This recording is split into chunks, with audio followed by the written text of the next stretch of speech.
Well, hello there. Hello. My name is Willie Lawson, and this is the Morning Report. The Morning Report number 368. 368. That is super exciting. And we've come to over 350 morning reports.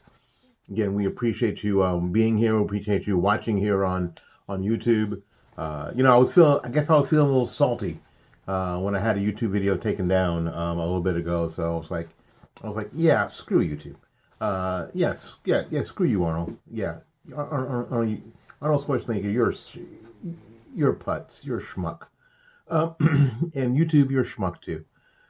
So I feel a little salty. So I didn't put. I mean, you know what? I was getting really good. I was putting one up almost every day. So we're back. It's the end of the week, so I have a couple days. A couple of days to think about doing another one. All right. Again, the Morning Report is a production of fightbackmedia.com. Fightbackmedia.com. The link to fightbackmedia.com is in the description box, so you could check it out there. Also, a link in the description box will be the link, and if you're watching on YouTube, the link to this t-shirt that says, "No, we will not comply." And it has the noncompliantmovie.com logo link on the shirt. And for all those that we are going to sell in the merch store, half of the proceeds are going to go to the non-compliant movie project, and it's already out. You can go to noncompliantmovie.com and you can watch the movie yourself. It's put together by my friend Chris Ann Hall. You guys can check that out. Oh, something else. I got this in the mail today too. I got this in the mail, and again, if you're on YouTube, you can see this. It's a book called Black Eye for America. It was written by our friend Carol Swain and Christopher Shore, PhDs, and you already heard the interview. If you haven't heard the interview, go ahead and check that out, or the video, and I'll put the video. Now remember, if I can remember to put the video link up right there or so. To make sure that you can go back and check out the video I did with Dr. Carol Swain. It was amazing. She's the best. That's all there is. That is all there is to it. Carol Swain is the best, absolute best. So you guys can check that out too. This book right here, Black Eye for America. You can get it yourself if you go to carolswain.com. You can order it yourself. I just got it today, and I just started reading it. And just the introduction is completely eye-opening. This book was made, like Dr. Swain said, made to be understood. Made to be understood. She's not trying to impress you with her vast knowledge, although she has vast knowledge. She's not she's not trying to impress you with that. She's trying to make sure that you understand it. And at the end of every chapter, there are some study questions, because she's a teacher, right? There's some study questions to make sure that you understand what you've read, and then you can go back over it if you have to, because the idea is that you understand it. The idea is that you know what we're up against, right? So I'm feeling good now. So I got these two things in the mail. That I got this sample T-shirt and the book Black Eye for America that you can get from carolswain.com. Carolswain.com. Alrighty, and you can get this T-shirt if you go to fightbackmedia.com and click on the merch link on the top of the page. You can go ahead and grab that. We had a problem that they sent me a notice that they weren't going to print this shirt anymore, and it took a few days to figure out what was wrong. And the problem they had, I gotta be upfront. The problem they had wasn't with the message on the shirt. That wasn't the problem. I thought it was to start with, but as it turns out, it wasn't. It was what I put in the description that was a problem, and I understood that. I mentioned some trademarks that I shouldn't have mentioned, I mentioned the mouse, and I mentioned Shamu's place. So I shouldn't have done that, and I'm willing to own up to my own failure and made the change, and I put the the new one has a different font, but it's cool. I think you'll like it. So you can go to fightbackmedia.com and click on the link on the top of the page, And you too. You can. It says Fightback Media Gear. Buy some right now, because every time you buy one of these, it lets us stay on the air another month. That's how important it is, and that's how we have done our best to make this as affordable as we possibly can. We're not out. I'm not buying an airplane. Not anytime soon. Excuse me. I'm not buying an airplane. I want to buy an airplane, but I'm not buying an airplane anytime soon. All right, but I can get you to a guy. I know a guy. If you want to buy an airplane, I know a guy. All right, we take a little break. We'll be back with our stories right after these messages.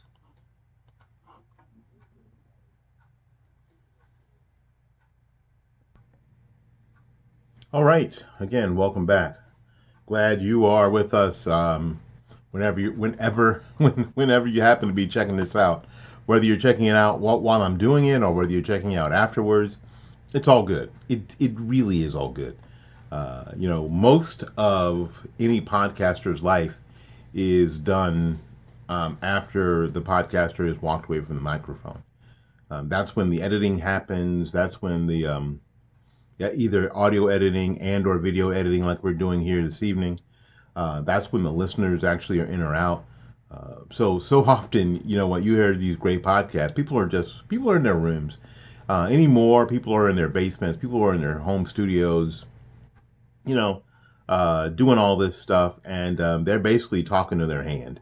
They're talking into their microphone, and they're doing it, hopefully, so you can feel the liveness of it, but they're doing all the stuff that happens behind the scenes. So please, if you like what we're doing, if you think what we're doing is a good idea, share us with your friends, download the podcast and share the podcast with your friends. They're small.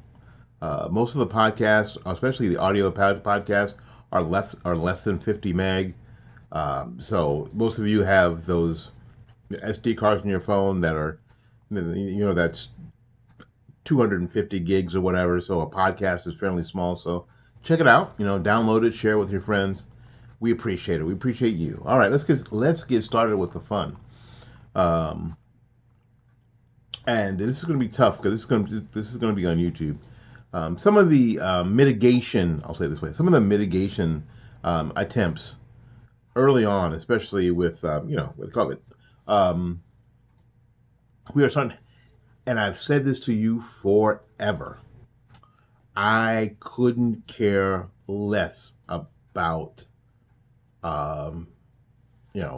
models. I don't care about models. I never have. Because models is, well, this may happen, this might happen, this could happen.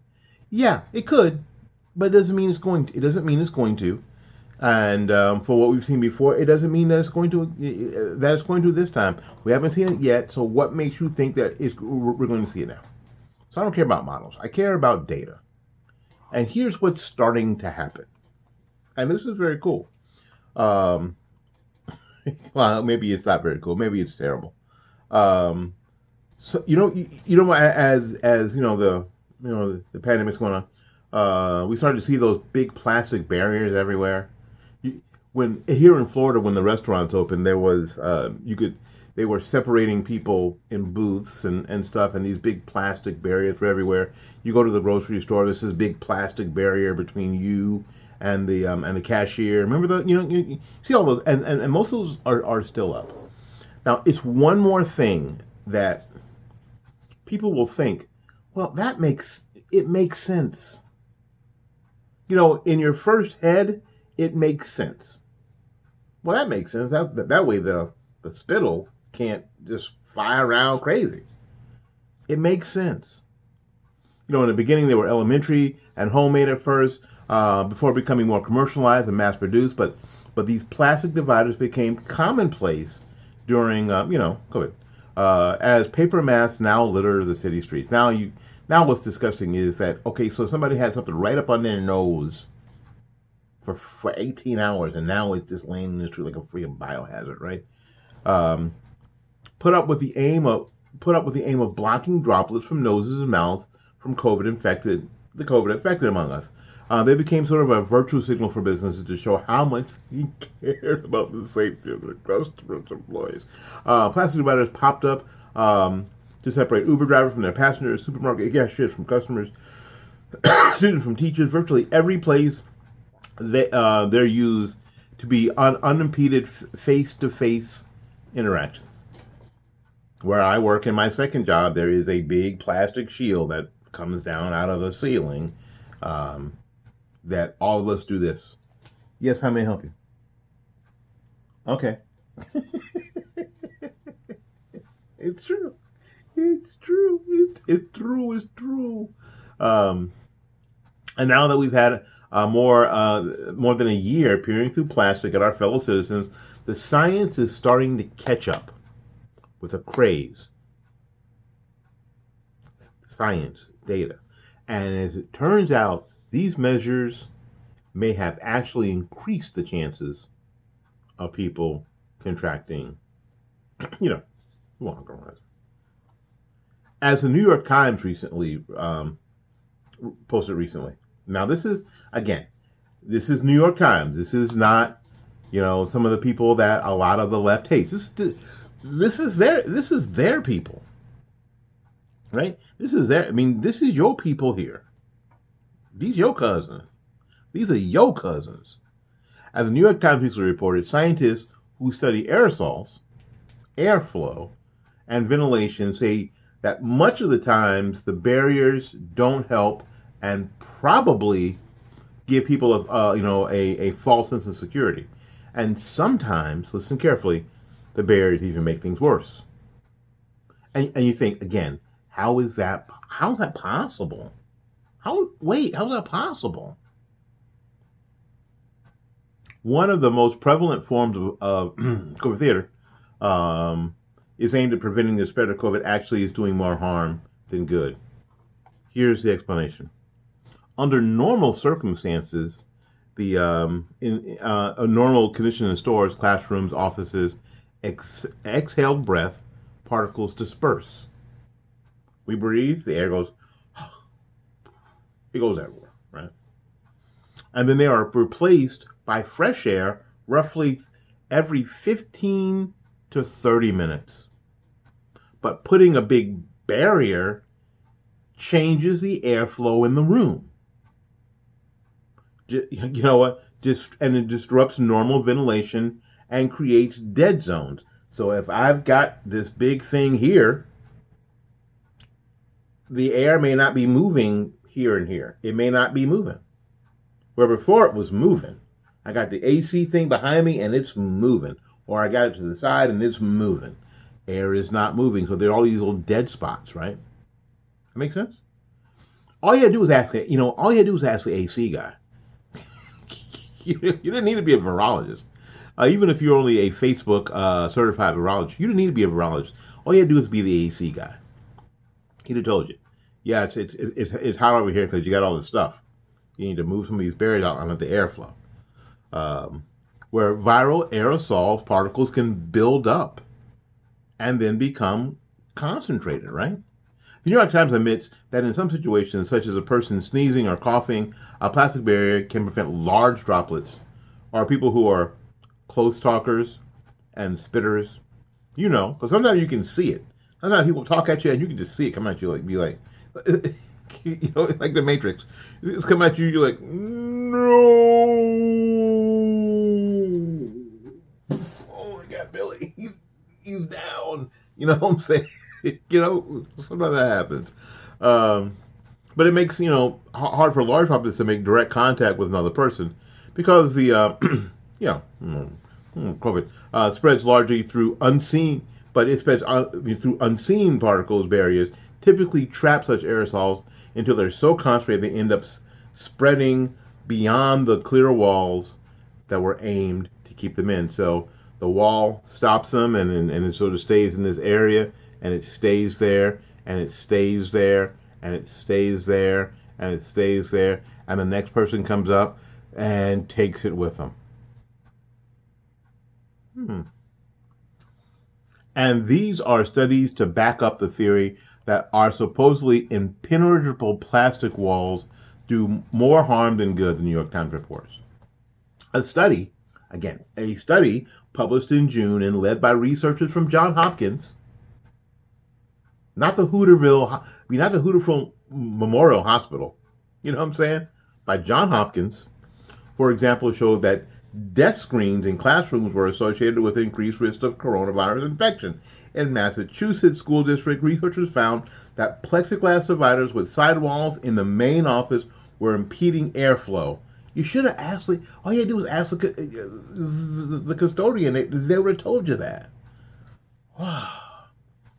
A study looking at schools in Georgia found that desk barriers had little effect on the spread of coronavirus compared with ventilation improvements and masking. Ventilation improvements and masking. So as masking is, pull down the barriers anyway.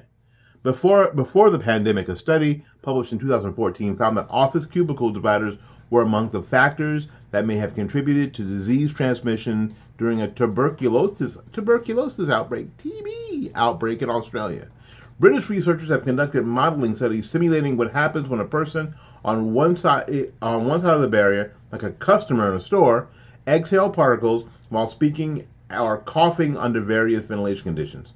The screen is more effective when the person coughs because, again, the larger particles have greater momentum and hit the barrier. Pow! Splat. I guess you can see it coming. Oh, right. But when a person speaks, the screen doesn't trap the exhale particles, which just float around it. While the store clerk may avoid a direct hit, pow! The particle is still in the room. They're just floating around. Splash, splash, right? Posing a risk to the clerk and others who may inhale the contaminated air. So while, in theory at least, plastic dividers that have become a trademark of society's fear of invisible COVID particles should work, they don't always protect people. And they can even make the situation worse. So that's why when we're talking about these things, just because something ought to work, in our first brain, and I'll tell you what my first brain theory is here in a little bit. In our first brain, that seems like it ought to work, right? But unless you engage the second brain and go, wait, maybe that doesn't work. Think it through to the next level, to find out if that could be really effective. And we can't always hop on whatever our first brain says, because our first brain is often wrong because it hasn't really explored the whole thing. According to experts interviewed by the New York Times, the problem is that most people in charge of erecting barriers in offices and restaurants, nail salons and schools are not doing so with the assistance of engineering experts, the AC guy, who can evaluate airflow and ventilation for each room. As the Times concludes, whether due to improper installation or misunderstanding of airflow, those plastic walls most of the time do little to spread the flow of the Rona. Yeah, but you know what? The AC guy knew that all along. You didn't need to be a virologist. You didn't need to be, a doctor.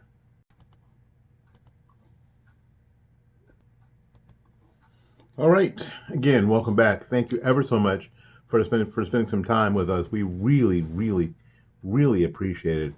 We really do. We really, really do appreciate you spending some time with us here. Remember, I need someone told me to remind you. You can get this shirt. No, we will not comply. And it has the noncompliantmovie.com link on it to remind you of going to that link and watching the movie Noncompliant by Chris Ann Hall. It's a great movie. It sort of gives a really, really solid understanding of the power of peaceful noncompliance. and how it is our strongest weapon. Because everybody's wondering, what do we do? What do I do? What do I do? Maybe if Trump becomes president again, what do I do? What? Peaceful noncompliance. Oh yeah, something else I got in the mail today. This book here, Black Eye for America by Carol Swain and Christopher Shore, both PhDs. It's a great book on what critical race theory is and how to fight back against critical race theory. I mean, literally, it isn't one of those things where it just talks about this stuff in a really, I don't know, what's the word, academic way. It talks about it in a very real way. It's very, very understandable. And it actually gives us ways. Matter of fact, one of the chapters is called Fighting Back. Chapter 8 is actually called, you can see it on the video, Fighting Back. Because this is super important to be able to do, to have the tools by which to fight back against the madness. There you go. All right, one more thing. If you guys wonder, what do you read? I mean, what do you got? I mean, where do you and Paul get this stuff from? Well, of course, I get a lot of my information from the folks at townhall.com, who are fantastic, by the way. And then you can subscribe. I don't know if you know about this, but I met these guys. They were at, excuse me, my eye is itching. I met these guys at Politicon a couple of years ago, and I really, really fell in love with them. They produce a paper called The Epic Times. You see that? That video on the video? The Epic Times. You can get a prescription to a real newspaper. It's a weekly, so it's behind a little bit. They have a website and an app. I use the app a lot, and you can get the digital version of the paper for like $1 a month. I think you have a sale right now going on for the first 2 months, like for $1. Check it out. You really want to check it out. Because you're not going to be able to dig through the New York Times, the Washington Post, USA Today in a way that doesn't just kill everything in your spirit. You won't be able to do it. People like Paul are really good at it, and can remain sane, and can remain not ready to just snap somebody's head off, in a grocery store, because he's special like that. All right. One of the things that I've always, the more time goes on, the more fun some of this is, because some of the things that I've said for years, you find out are true. you keep finding out are true, and every day you go, oh yeah, I said that. I said that before. I say that all the time. People go, and you say that all the time. You said that. You said that 12 years when you were at the 12 years ago when you were doing the speech at the Tea Party rally, and it's still going on. Yeah.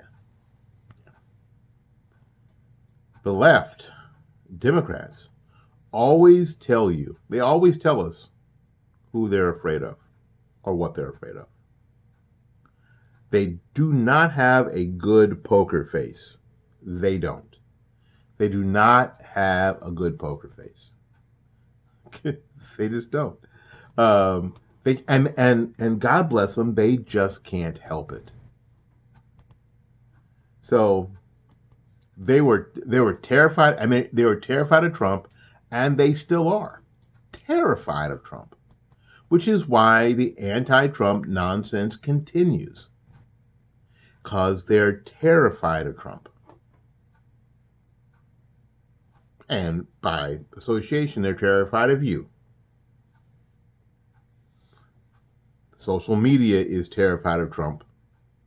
And by association, they're terrified of you too. If they weren't terrified of you, they'd let you say whatever you wanted to say.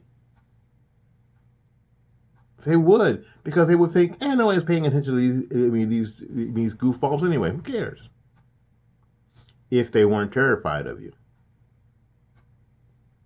Hadn't thought about it like that, had you? That's why you're here. And they're terrified of my governor, Ron DeSantis, who's going to be your president one day. He's going to be your president sooner than later. That's just almost a foregone conclusion. He's going to be your president sooner than you wanted him. Sooner than I want him to be. Because I'd rather him run in the state those last 2 years than be running for president. I would. I'd rather him running my state for those last 2 years of his term other than running for president. That's just me, though, because I'm just selfish that way. So they are going to try to plant every scandal, everything scandalous they can, because they're afraid of this dude, because this dude is Trump with an Ivy League education and military service and a trophy wife. I'm telling you. This, again, one more time, this dude is Trump. The boldness of Trump, the brightness, the think out of the boxness of Trump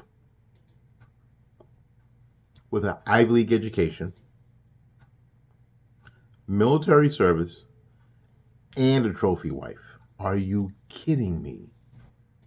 They are terrified of this dude. Terrified. You remember Barack Obama v. John McCain?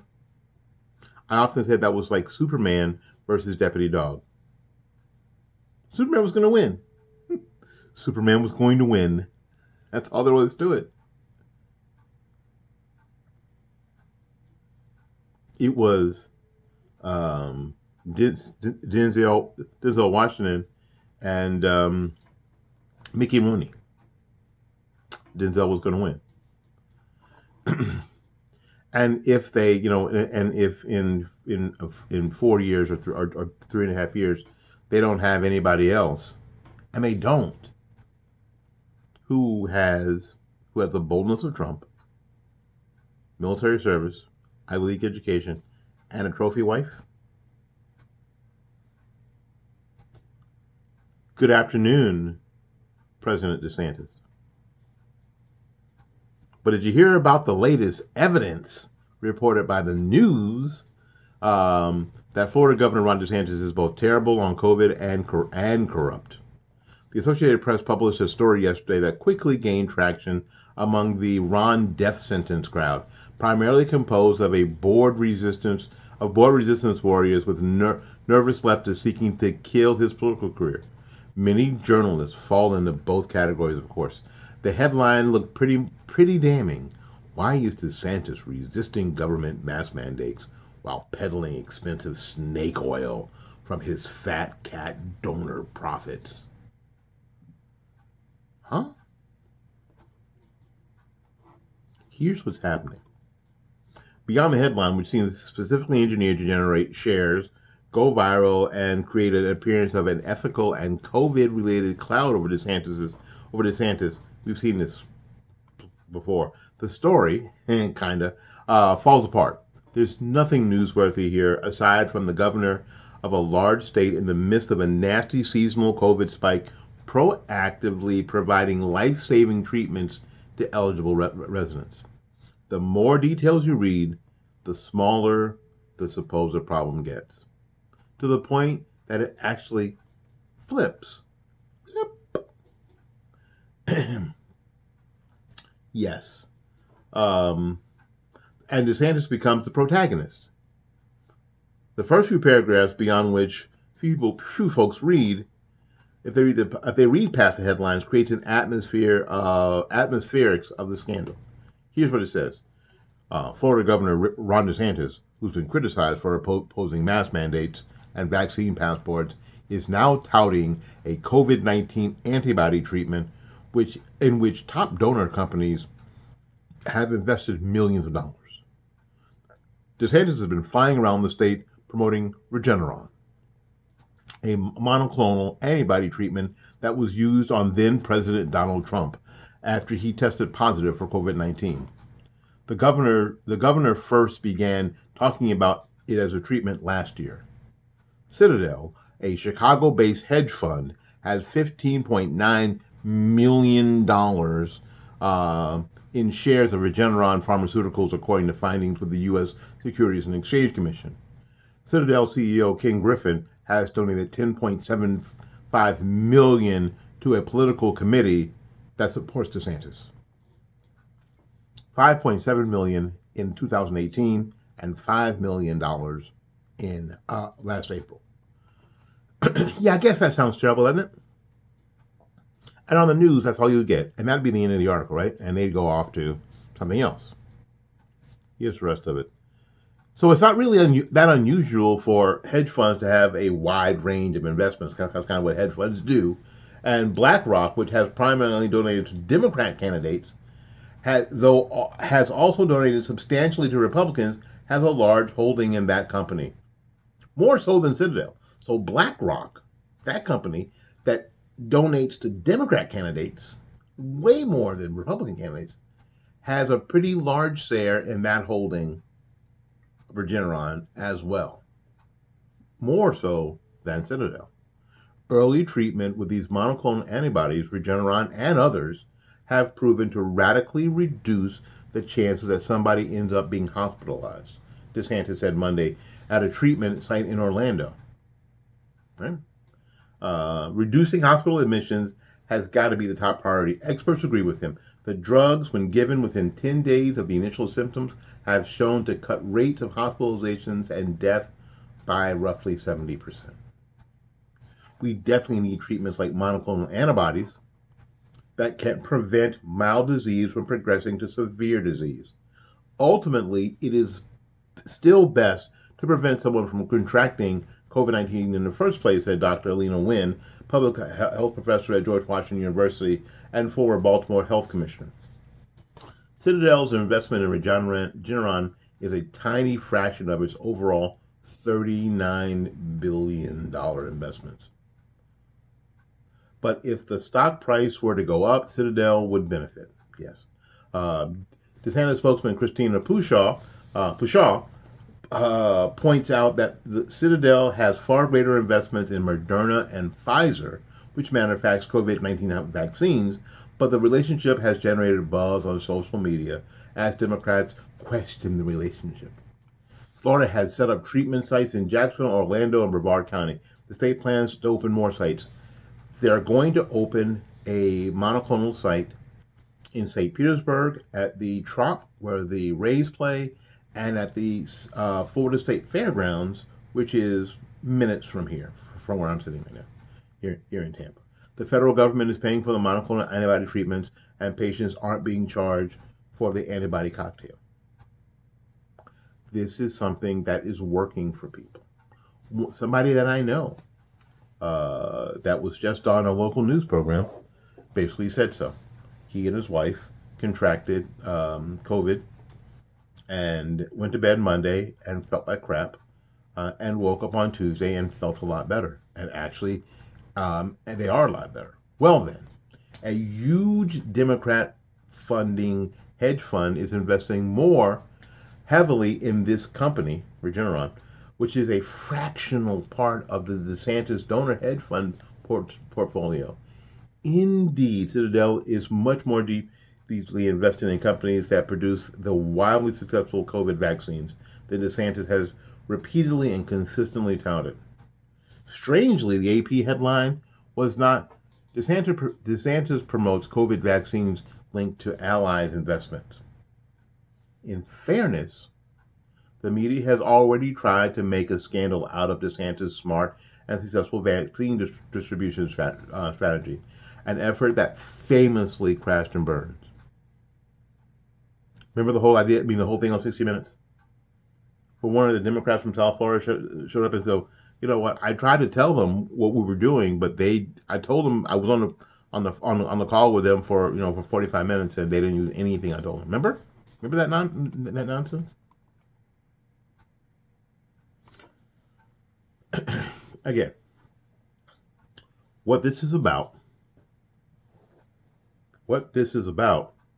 is finding any way they can, every way they can to crush Ron DeSantis. Every way they can to crush Ron DeSantis. Why? Because Ron DeSantis is going to be your president. It just is. Again, one more time. The boldness of Trump, really the boldness of Trump, the think out of the boxness of Trump, Ivy League education, military service, and a trophy wife. Governor of a large state. Y'all know, if you listen to me in length of time, you know I am a fan of governors to be president. They've already done it. They've done it on a small scale. I'd rather see a governor be president than a senator or somebody from the House of Representatives. I'd much rather see a governor be president. Governors make pretty good presidents for the most part. For the most part, not entirely. You know, Ronald Reagan was a governor. Yeah, so was Jimmy Carter. I know. All right, we got to get out of here. We got to get out of here and make room for somebody else. Remember, go to the fightbackmedia.com website and get the click on the link in the top. Scroll down to the bottom when you get there to find the "No, We Will Not Comply" T-shirts. And the ones and if you get one that says noncompliantmovie.com, half the proceedings from that sale of that T-shirt will go to the Non-Compliant Movie Project. Make sure that you go to Carol Swain. Where is it? Right here. It's right here. CarolSwain.com. Get the book Black Eye for America, a book about how critical race theory is burning down the house. Fantastic book. You want to get that for sure. And subscribe to the Epic Times. Thanks, everybody. So until we see you again, go out there and learn something, love somebody, and for goodness sakes, y'all take care of yourself. We'll see you when we see you. Bye-bye now.